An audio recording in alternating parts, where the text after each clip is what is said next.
Kalau kalian lolos tahapan administrasi ini, kalian silakan cetak kartu ujian di akun kalian. Tetapi kalau kalian tidak lolos, kalian masih ada kesempatan untuk memperbaiki di masa sangga. Untuk kamu pelamar CPNS tahun 2021, sudah sejauh mana persiapanmu dalam menghadapi tes SKDCAT tahun 2021 ini? Nah, sekarang kalian gak usah bingung lagi, sudah tersedia platform bimbel online Siap Jadi ASN. Siap Jadi ASN menyediakan tryout berkualitas dengan soal-soal hot terbaru, tentu sudah sesuai dengan kisi-kisi Permenpan RB nomor 27 tahun 2021. Tryout di sini juga dilengkapi waktu pengerjaan dengan sistem ranking secara nasional, serta tersedia juga materi e-book dan beberapa tips serta trik menghadapi SKDCAT nantinya. Tunggu apa lagi? Join sekarang bersama Siap Jadi ASN. Assalamualaikum warahmatullahi wabarakatuh. Bertemu lagi dengan aku Mili Umri dan tentu masih di channel Mr. Mili. Di kesempatan ini aku mau bahas berkaitan dengan pengumuman seleksi administrasi CPNS tahun 2021 ini, khususnya untuk formasi penjaga tahanan, pemeriksa keimigrasian ataupun instansi Kementerian Hukum dan Asasi Manusia ataupun instansi-instansi lainnya. Nah, kemarin kita sudah melihat ataupun pada tanggal 2 dan 3 Agustus 2021 pengumuman tahapan seleksi administrasi ini sudah dikeluarkan, baik melalui website instansi seperti Kementerian Hukum dan HAM itu di cpns.kemenkumham.go.id, ataupun kalian bisa melihat di akun SSCASN kalian masing-masing. Di sana kalian bisa melihat apakah kalian dinyatakan lolos atau kalian dinyatakan tidak lolos tahapan seleksi administrasi ini. Nah, jadi ada dua kategori pelamar. Yang pertama, pelamar yang dinyatakan lulus dari tahapan seleksi administrasi. Yang kedua, pelamar yang tidak memenuhi syarat atau tidak lulus dari tahapan seleksi administrasi ini. Jadi kedua kategori pelamar ini akan aku bahas lengkap di video ini. Pastikan kalian jangan skip video ini agar kalian bisa mendapatkan informasi. Khususnya untuk pelamar yang dinyatakan tidak lulus atau tidak memenuhi syarat pendaftaran administrasi ini, apakah masih bisa atau masih ada kesempatan untuk mereka lolos ke tahap selanjutnya, dan itu pun akan aku bahas di video ini. Pastikan kalian tonton video ini sampai selesai. Sebelum itu aku mau ucapkan banyak terima kasih telah mensupport video aku dan juga telah mengikuti channel aku ini dari sebelum tahapan pendaftaran sampai tahapan pengumuman seleksi administrasi ini. Semoga video aku ini bisa membantu kalian untuk menjadi ASN ataupun lulus CPNS tahun 2021 ini. Banyak juga komenan dan juga di DM ataupun chat secara personal ataupun komentar di akun YouTube, itu tidak bisa aku balas satu persatu, dan terima kasih atas doa kalian. Semoga apa yang kalian doakan itu kembali lagi ke kalian yang mendoakan. Oke, yang pertama kita bahas dulu untuk pelamar yang dinyatakan lolos tahapan seleksi administrasi ini. Ada beberapa hal yang harus ataupun yang perlu kalian ketahui jika kalian dinyatakan lulus dari tahapan seleksi administrasi ini. Yang pertama adalah saat kalian sudah dinyatakan lulus dari tahapan administrasi, itu kan di pengumuman di akun kalian itu nanti ada keluar pengumuman kalian dinyatakan lulus dari tahapan seleksi administrasi. Nah, di sana kalian nantinya akan muncul kalimat seperti ini. Saat ini pencetakan kartu peserta ujian CASN 2021 Anda belum dapat dilakukan. Harap login kembali saat masa sanggah dan verifikasi sanggah berakhir untuk mencetak kartu peserta ujian CASN tahun 2021. Nah, jadi kalau kalian sudah lolos, sudah dinyatakan lolos dari tahapan seleksi administrasi ini, hal yang harus kalian lakukan selanjutnya adalah menunggu untuk kalian mencetak kartu ujian pelaksanaan SKDCAT. Nah, untuk kartu pelaksanaan ujian SKDCAT ini dicetaknya di mana? Dicetaknya di akun SSCASN kalian masing-masing. Nanti di bawahnya itu akan muncul menu untuk pencetakan kartu ujian tes SKDCAT. Dan itu akan dilakukan setelah berakhirnya pengumuman masa sanggah, yakni setelah tanggal 15 Agustus tahun 2021. Nah, untuk tanggal 16 kemungkinan itu sudah bisa kalian untuk mencetak. Kalian login lagi ke akun SSCASN kalian. Kalian silakan mencetak kartu ujian tes SKDCAT. Selanjutnya ada yang bertanya juga, apakah tahun ini tidak ada tahapan verifikasi berkas asli dan ukur tinggi badan? Tahun ini tidak ada tahapan tes verifikasi berkas asli dan ukur tinggi badan untuk pelamar ijazah SLTA, yakni formasi penjaga tahanan dan juga pemeriksa keimigrasian. Jadi tidak ada untuk tahapan ukur tinggi badan dan verifikasi berkas asli. Jadi setelah pengumuman seleksi administrasi dinyatakan lulus, kalian langsung disuruh mencetak kartu ujian, kemudian kalian akan mengikuti seleksi tes SKD-CAT. Kemudian selanjutnya, untuk jadwal pelaksanaan tes SKD-CAT sepertinya tidak ada perubahan, tetap mengikuti jadwal awal, yakni 25 Agustus tahun 2021. Artinya masih ada waktu sekitar 2 mingguan untuk kalian mempersiapkan diri belajar tes SKD-CAT ini. Nah, untuk kisi-kisinya, terus soalnya berapa, terus sistem penilaiannya, ataupun berkaitan dengan tips dan trik belajar saat kalian sebelum pelaksanaan SKD-CAT dan tes SKD-CAT, sudah aku buatkan video, silakan kalian tonton, kalian scroll di YouTube aku, semoga itu bisa membantu kalian. Dan untuk kualifikasi ijazah SLTA sederajat, tes SKD-CAT-nya ini kembali lagi ke kanwil kalian masing-masing tempat kalian mendaftar. Jadi sudah ditentukan, walaupun awalnya kalian memilih saat proses pendaftaran di akun SSC ASN itu, kalian memilih lokasi tes, tapi untuk ijazah SLTA sederajat, formasi penjaga tanah dan juga pemeriksa keimigrasian kembali lagi ke kanwil kalian masing-masing. Terkait dengan jadwalnya kapan, hari apa, atau sesi keberapa kalian, jam berapa kalian tes, itu nanti akan diumumkan lebih lanjut oleh panitia. Dan begitu juga dengan apa saja yang harus kalian bawa ataupun atribut yang harus dikenakan berkaitan dengan tes SKD-CAT ini, nanti saat sudah keluar pengumumannya akan aku buatkan video lebih lanjut lagi. Jadi itu ya, untuk kalian yang sudah dinyatakan lolos seleksi administrasi ini, sudah pengumuman lolos, kalian cetak, kemudian kalian persiapan untuk pelaksanaan tes SKD-CAT. Kalau kalian butuh referensi untuk bimbel ataupun tryout gratis atau tryout berbayar, silakan kalian klik link yang ada di deskripsi video ini. Kemudian jika kalian ingin membeli buku juga terkait dengan persiapan pelaksanaan tes SKD-CAT ini, kalian juga bisa beli bukunya, langsung DM aja ke IG aku, Mili Umri. Untuk linknya sudah aku letakkan di deskripsi video ini, jadi silakan kalian klik dan kalian pesannya melalui DM IG aku. Jadi tidak ada alasan lagi untuk kalian sekarang untuk malas-malasan belajar mempersiapkan tes SKD-CAT ini. Ingat, tes SKD-CAT ini cuman diambil 3 kali dari kuota formasi, dan ini menggunakan sistem passing grade dan juga sistem rankingan. Jadi ada 2 kali penilaian. Disinilah tes SKD-CAT inilah kalian pelamar CPNS banyak gugur pada tahapan tes SKD-CAT ini. Karena diambil juga untuk dari SKD ke SKB itu hanya 3 kali dari kuota formasi. Memang harus kalian belajar dengan sebaik-baiknya. Kalian memanfaatkan peluang yang ada, rentan waktu yang ada sekitar 2 mingguan untuk kalian belajar. Nggak lama lagi loh, 25 Agustus itu sebentar lagi. Jadi kalian kalau nggak belajar dari sekarang, kalian tidak mempersiapkan diri dari sekarang belajarnya, kalian nanti akan memiliki kesempatan yang sangat minim atau kecil untuk lolos dari tahapan tes SKD-CAT ini. Selanjutnya kita masuk ke kategori yang kedua, adalah pelamar yang tidak dinyatakan lulus tahapan seleksi administrasi ataupun tidak memenuhi syarat pendaftaran seleksi administrasi CPNS tahun 2021 ini. Dan kalian masih ada kesempatan, jika kalian tidak lolos, itu kalian berjuang di masa sangga. Nah, masa sangga ini kalau kalian lihat di pengumuman saat kalian membuka akun SSC ASN kalian, di sana nanti tertera kalian dinyatakan tidak lulus tahapan administrasi dan juga ada alasan tidak memenuhi syarat atau TMS dari tim verifikator. Kemudian untuk pengajuan masa sangga ini itu dimulai pada tanggal 4 sampai dengan tanggal 6, artinya ada 3 hari, 3 kali 24 jam untuk kalian melakukan masa sangga ini. Dan itu dimulai pada jam 10 lewat 22 malam atau waktu Indonesia bagian Barat. Nah, batas waktu pengajuan sangga ini adalah 3 kali 24 jam atau 3 hari. Dan ini dilakukan hanya 1 kali saja. Jadi tidak boleh kalian menyanggah 2-3 kali.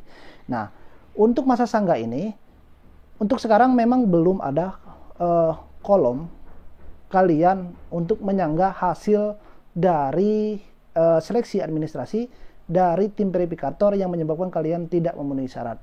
Untuk sekarang memang tidak ada. Tetapi dari tanggal 4 sampai tanggal 6 nanti ada 3 hari itu sudah keluar kolom tempat kalian bisa mengajukan sanggah dan juga alasan kalian menyanggah mengapa kalian tidak dinyatakan lolos atau tidak memenuhi syarat pada tahapan seleksi administrasi ini.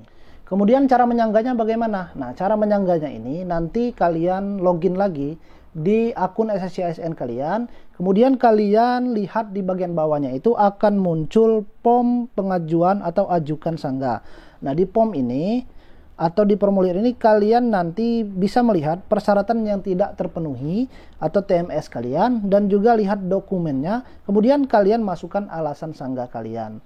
Nah, untuk alasan sanggah ini kalian sesuaikan dengan alasan dari tim verifikator yang tidak meloloskan kalian atau tidak memenuhi syarat kalian untuk tidak lolos pada tahapan seleksi administrasi ini. Nah, kemudian setelah kalian memasukkan alasan sanggah, kemudian kalian klik selanjutnya dan kalian tinggal tunggu pengumuman atau jawaban sanggah pada tanggal 4 sampai 13 Agustus 2021 dan pengumumannya itu pada tanggal 15 Agustus. Jadi tanggal 15 Agustus itu sudah bisa kalian lihat untuk hasil sanggahan yang kalian lakukan, apakah kalian bisa dipertimbangkan untuk lolos ke tes SKDCAT atau kalian tidak lolos atau memang gugur dalam tahapan tes SKDCAT ini. Selanjutnya timbul pertanyaan, apa saja hal-hal atau kesalahan-kesalahan yang bisa kalian sanggah?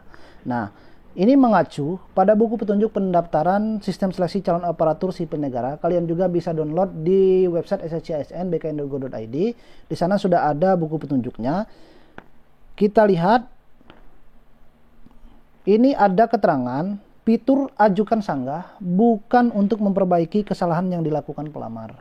Jadi diperhatikan, fitur ajukan sanggah bukan untuk memperbaiki kesalahan yang dilakukan pelamar. Alasan sanggah yang pelamar isi harus benar, realistis, tidak mengada-ngada, dan berdasarkan dokumen yang sudah diunggah sebelumnya. Jika pelamar sudah menyadari kesalahan, maka tidak disarankan untuk menggunakan fitur ini, karena tidak akan mengubah hasil verifikasi.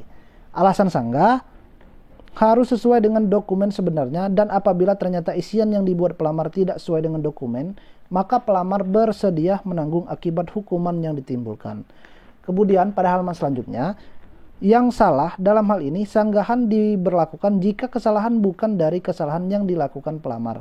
Nah, dapat kita ambil kesimpulan dari buku petunjuk ini, masa sanggah itu adalah kalian menyanggah hasil administrasi yang dilakukan oleh tim verifikator atau yang dikeluarkan oleh panitia instansi tempat kalian mendaftar. Jadi secara simpelnya seperti ini. Kalau kesalahan dari kalian itu tidak bisa disanggah. Tetapi kalau kalian sudah mengisi data, sudah mengupload dokumen sesuai dengan persyaratan, terus kalian memang benar-benar kalian melakukan pendaftaran proses dari awal sampai akhir, pada saat menu resume dari awal pendaftaran isi nik KK sampai tahap resume itu kalian sudah benar, kalian juga upload dokumennya itu sesuai dengan persyaratan, tidak ada yang salah, kemudian kalian dinyatakan tidak lolos oleh tim verifikator dengan alasan misalnya berkas kalian tidak diunggah padahal kalian sudah mengunggah. Nah, itu yang bisa kalian salah. Artinya sanggah ini adalah kalian menyanggah hasil administrasi yang dikeluarkan oleh tim verifikator. Bahasa lainnya adalah kesalahan sistem atau kesalahan dari tim verifikator. Untuk di masa sanggah ini, kalian nanti tulis di alasan sanggahnya untuk dicek atau diverifikasi ulang terkait dengan data. Dan itu memang real, benar-benar kalian sudah melakukan sesuai dengan persyaratan, mulai dari surat-surat lamaran misalnya, atau dari persyaratan-persyaratan itu sudah benar, ataupun sesuai dengan persyaratan, atau misalnya dokumennya sudah jelas dan sebagainya.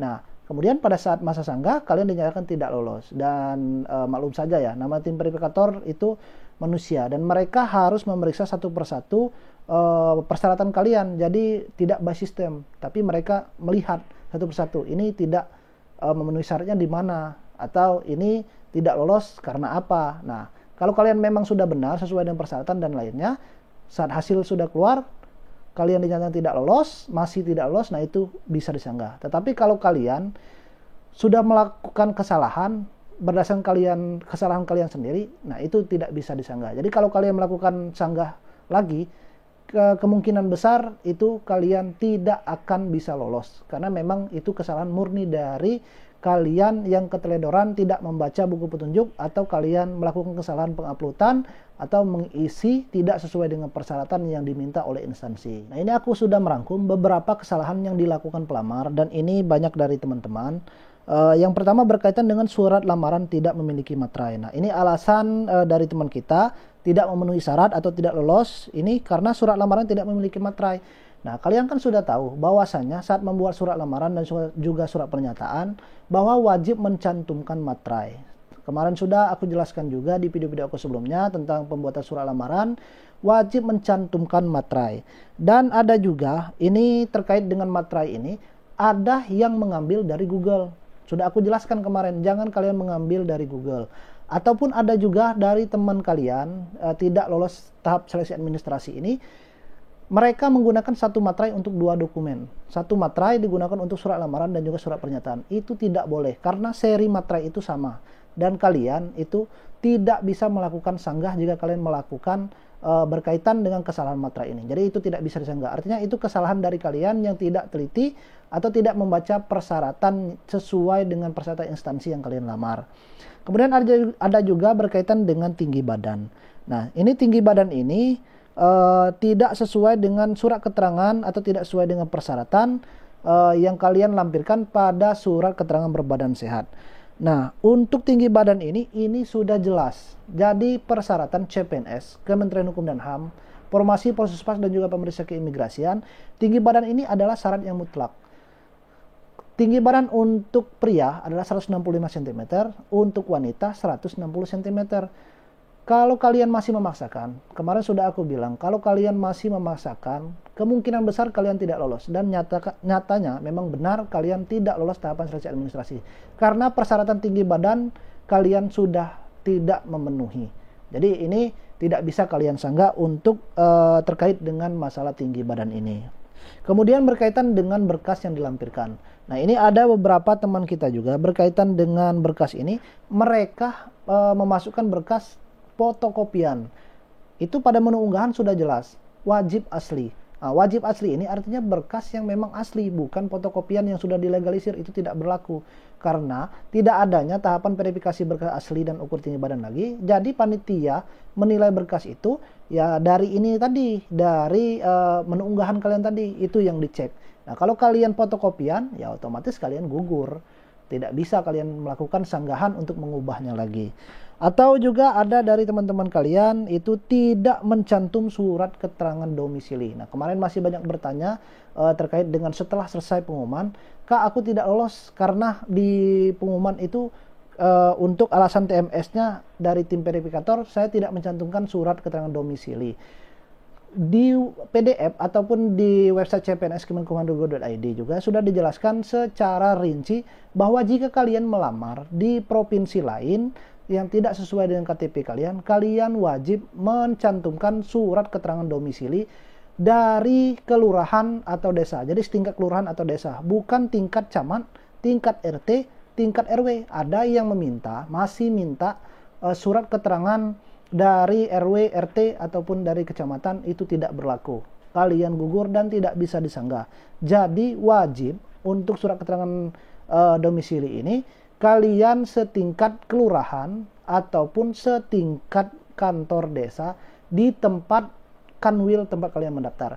Misal, KTP kalian Jakarta, karena Jakarta tidak membuka, kalian ikut ke Jawa Barat, kalian harus membuat surat keterangan domisili ini di Jawa Barat, di kantor kelurahan atau di kantor desa di Jawa Barat. Dan itu wajib kalian lampirkan pada saat menu unggahan, kalian gabungkan dalam format JPG itu pada kolom unggahan KTP. Nah, itu kalian gabungkan KTP dan juga surat domisili. Nah, kalau kalian tidak mengunggah surat domisili, kalian gugur dan ini juga tidak bisa kalian lakukan sanggahan. Selanjutnya, untuk alasan dari tim verifikator tidak meluluskan kalian pada tahapan seleksi administrasi ini, kalian bisa lihat di akun kalian masing-masing. Itu pada bagian atasnya, kalian bisa lihat untuk alasan TMS dari tim verifikator itu karena apa kalian tidak lolos. Dan kalian sadari sendiri kesalahan kalian, apakah itu memang benar murni kesalahan kalian atau tidak. Kalau memang murni kesalahan kalian, jadi tidak usah lagi disanggah. Kalian, walaupun menyanggah, kalian tidak akan lolos pada tahapan seleksi administrasi ini.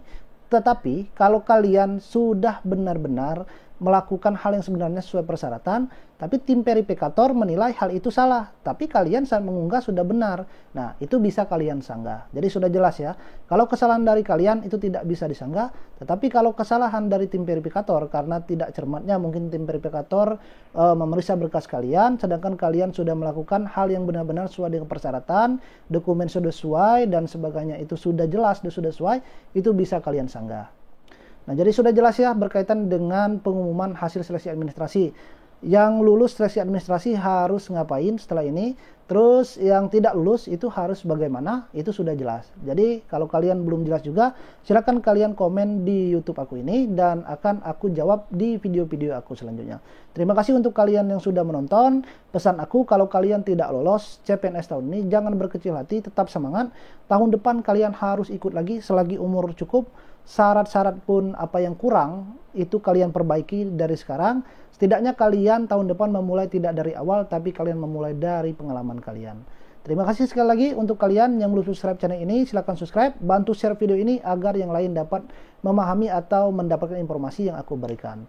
Aku akhiri, wassalamualaikum warahmatullahi wabarakatuh.